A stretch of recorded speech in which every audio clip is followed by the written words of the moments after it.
할렐루야, 안녕하세요.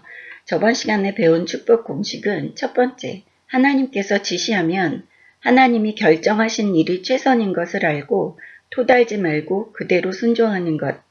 두 번째, 지금 현실에 안주하느라 하나님의 경고를 무시하며 살지 않는 것. 세 번째, 우리가 사랑하는 사람을 위하여 중보기도는 끊어지면 안 된다는 것. 네 번째, 불순종의 대가는 몇천 년이 지난 후에도 대대로 후손들의 올무로 이어진다는 것.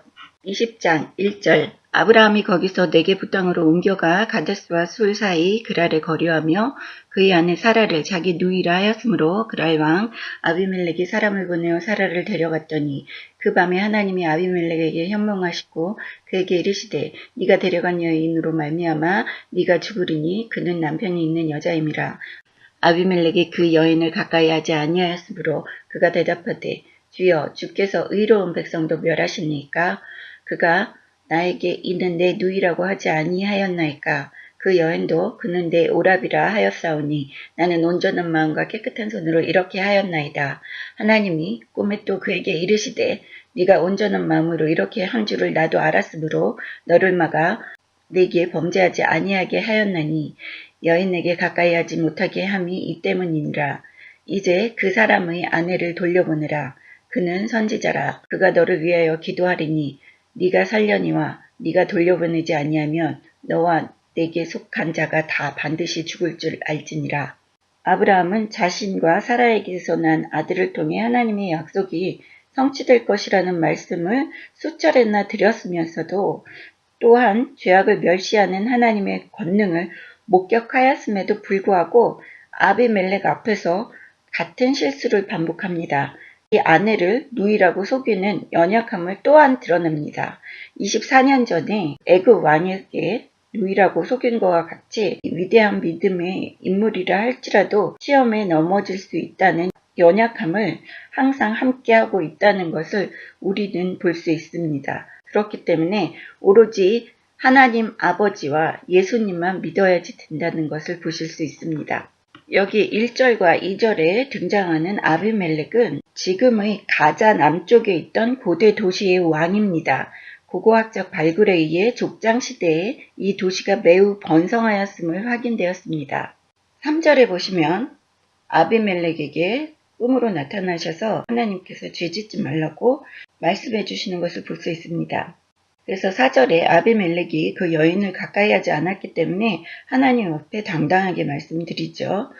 의로운 백성도 멸하시니까 그가 나에게 있는 내 누이라고 말했습니다.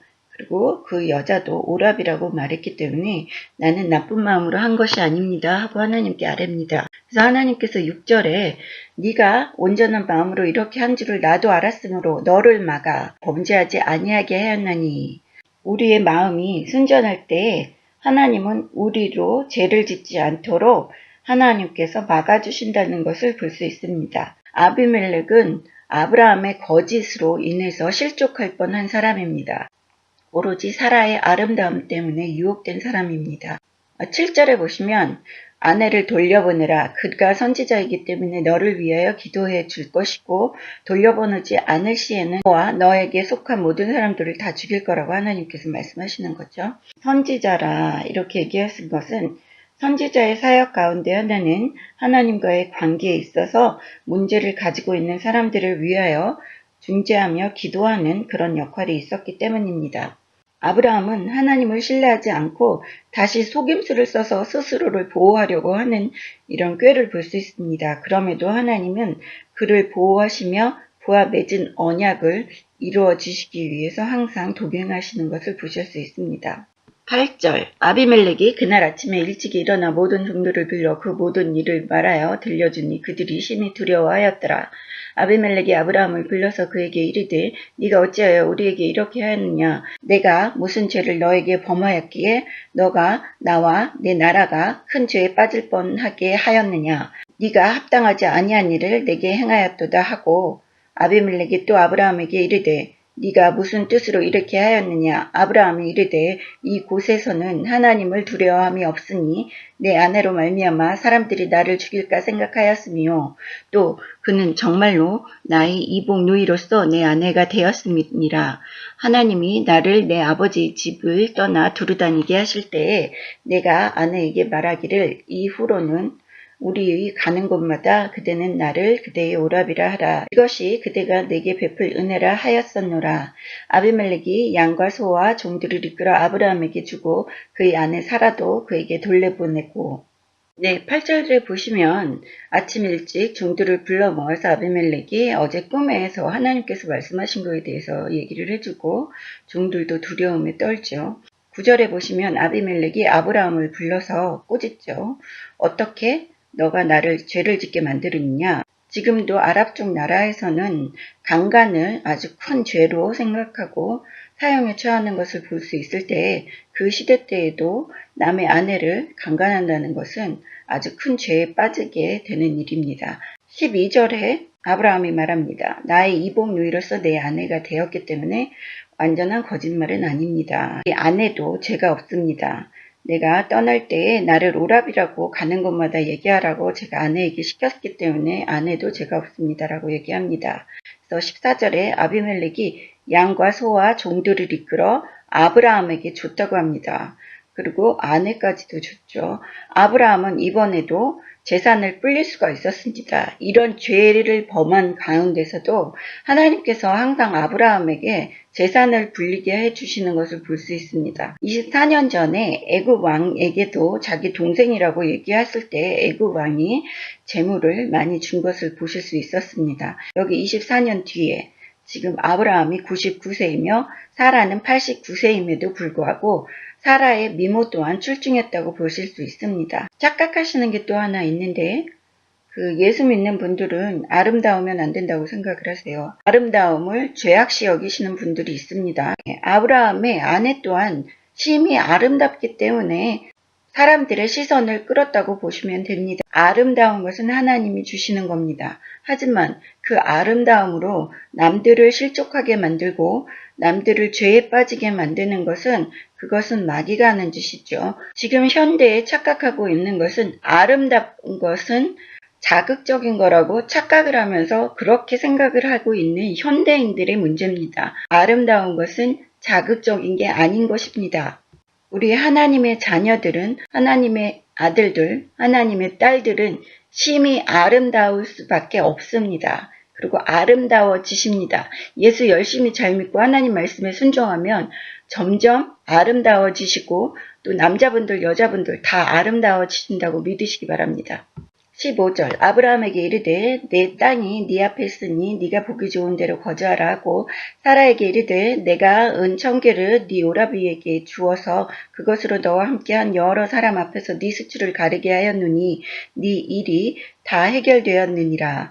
아브라함이 하나님께 기도하며 하나님이 아비멜렉과 그의 아내와 여종을 치료하사 출산하게 하셨으니 여호와께서 이왕에 아브라함의 아내 사라의 일로 아비멜렉의 집의 모든 태를 닫으셨음이더라. 16절에 아비멜렉이 하나님을 심히 두려워하였다는 것을 볼 수 있습니다.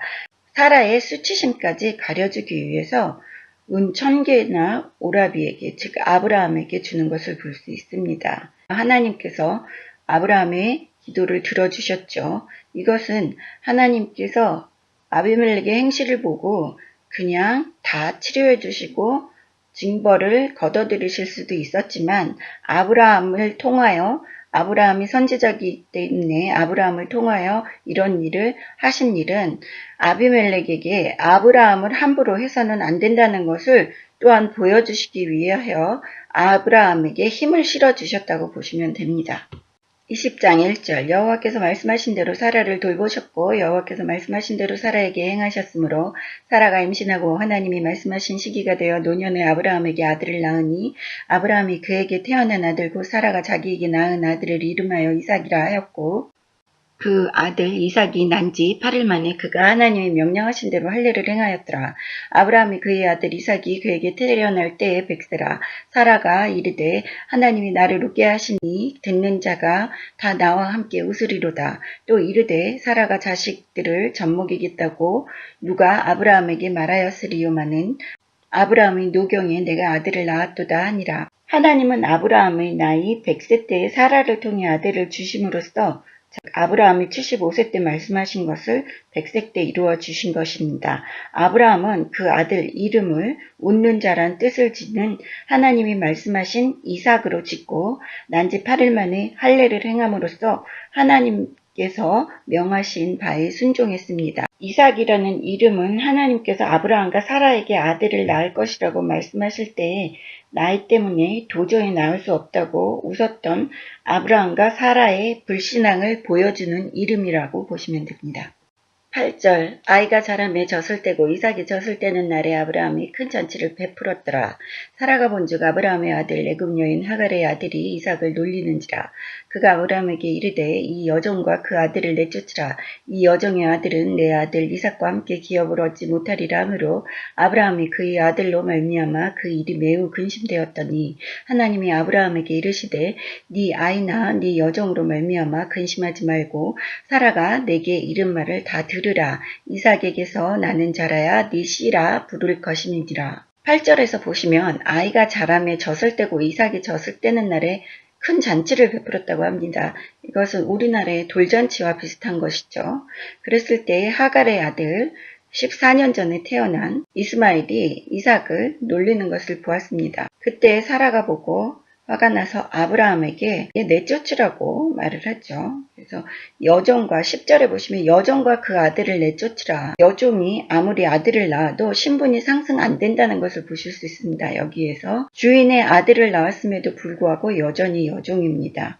12절에 하나님 역시 네 아이나 네 여종으로 말미암아 근심하지 말고 보시면 한번 정해진 여종의 신분은 변하지 않는 것을 볼 수 있습니다. 세상 사람들은 착각을 하죠. 자신이 한 행동 때문에 자신의 신분이 변화됐을 거라고, 여기에서도 여종이 그렇게 변화됐을 거라고 착각을 했을 겁니다. 이스마엘도 자신의 어미가 여종이지만 자신은 주인의 아들이기 때문에 이삭에게 놀려도 아무 해가 없을 거라고 생각을 합니다. 사람들은 항상 자기 본분을 지켜서 행동해야지 된다는 것을 볼 수 있습니다. 그 결과로 내쫓으라는 말을 듣지요.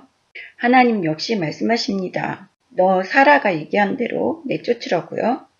이삭에게서 나는 자라야지만 너의 씨라고 부를 것이다 얘기를 하십니다. 13절 그러나 여종의 아들도 네 씨니 내가 그러한 민족을 이루게 하리라 하신지라.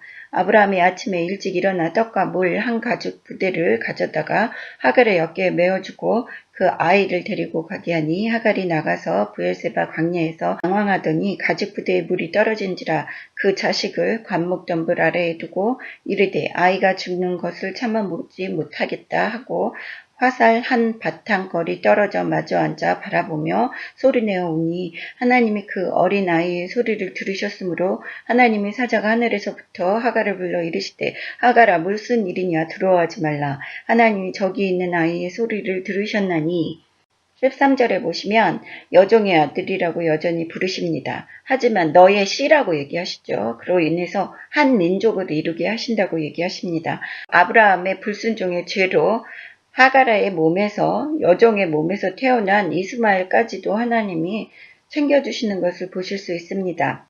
하나님은 한번 말씀하신 것은 변함없이 지켜주십니다. 하지만 죄의 대가로 인하여 아브라함의 후손들인 이스라엘이 아랍 민족들과 대립되면서 계속해서 몇천 년 동안 고난을 당하는 것을 볼 때 죄는 짓지 말아야지 된다는 것을 또한 뼈저리게 느낄 수 있는 부분입니다. 하나님께서 말씀하신 대로 내보낼 때에 떡과 물 한 가지 부대만 해서 내보냅니다. 하갈의 어깨에 메어주고 아이를 데리고 가게 합니다. 이것은 인간의 눈으로 볼 때는 정말 매정한 일이죠.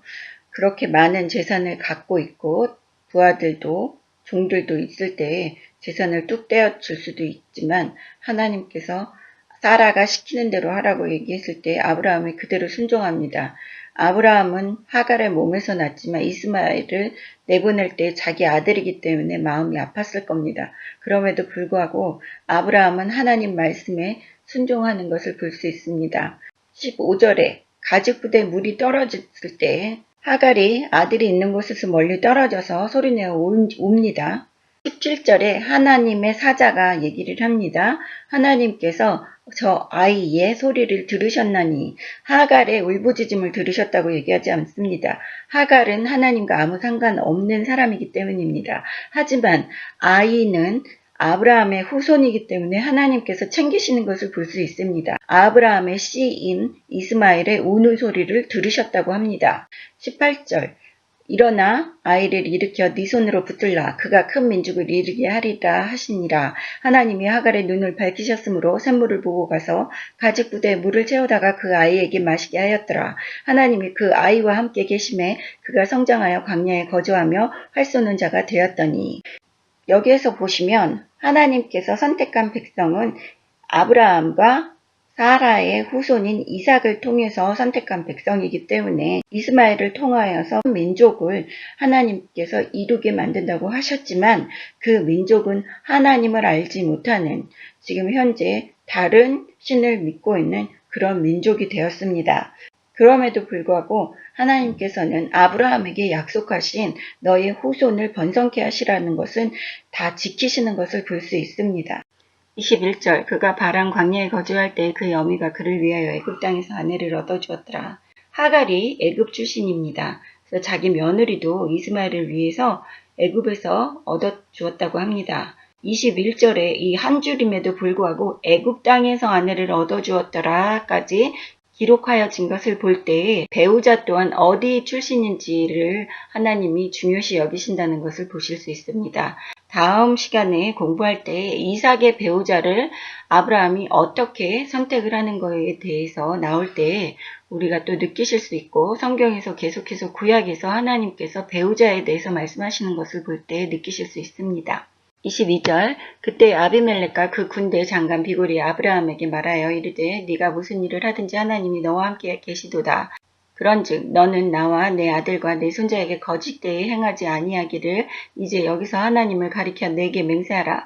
내가 내게 후대한 대로 너도 나와 내게 머무는 이 땅에 행할 것이니라. 아브라함이 이르되 내가 맹세하리라 하고 아비멜렉의 종들이 아브라함의 우물을 빼앗은 일에 관하여 아브라함이 아비멜렉에게 책망하며 아비멜렉이 이르되 누가 그리하였는지 내가 알지 못하노라. 너도 내게 알리지 아니하였고 나도 듣지 못하였더니 오늘의 에야 들었노라. 아브라함이 양과 소를 가져다가 아비멜렉에게 주고 두 사람이 서로 언약을 세우니라. 아브라함이 7 암양 새끼를 따로 놓으니 아비멜렉이 아브라함에게 이르되 이 7 암양 새끼를 따로 놓음은 어찌미냐. 아브라함이 이르되 너는 내 손에서 이 암양 새끼 7을 받아 내가 이 우물 판 증거를 삼으라 하고 두 사람이 거기서 서로 맹세하였으므로 그곳을 브엘세바라 이름하였더라.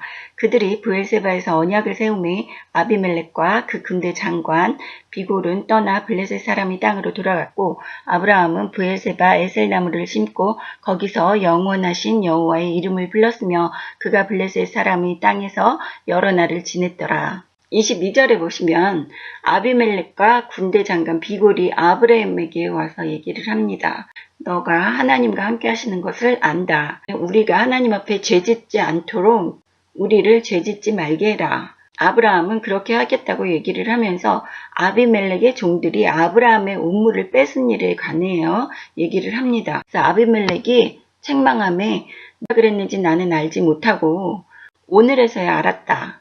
이렇게 얘기합니다. 아브라함이 양과 소를 가져다가 아비멜렉에게 줍니다. 그래서 서로 언약을 세웁니다. 또한 아브라함이 7 암양 새끼를 따로 옆에다 놓죠. 아비멜렉이 아브라함에게 물어보죠. 아브라함이 말합니다. 이 7 암양은 너가 나에게 우물을 판 증거로 삼으려고 여기에다 따로 놓은 거다. 비록 자기가 주는 선물에서 떼어놨더라도 이런 공식적인 구분을 확실히 하라는 겁니다. 우리 여러분들 세상살이 할 때 공과 사를 구분을 확실히 해서 사람들의 의욕을 품고 의심을 품게 삼을 행동을 절대 하지 말라는 뜻입니다. 모든 일을 진행을 하실 때에는 단둘이 한다거나 뒤에서 일을 행한다거나 어두운 데서 밀실에서 일을 진행시키시다거나 하는 것은 하나님이 하시는 일이 아니십니다. 기뻐하시는 일도 아닙니다. 대낮에, 밝은 대낮에 모든 사람들이 보고 있는 상황에서 여러분들 모든 일을 진행하시고 확실하게 하십시오. 다음 시간에 창세기 22장 공부하겠습니다. 감사합니다. 할렐루야.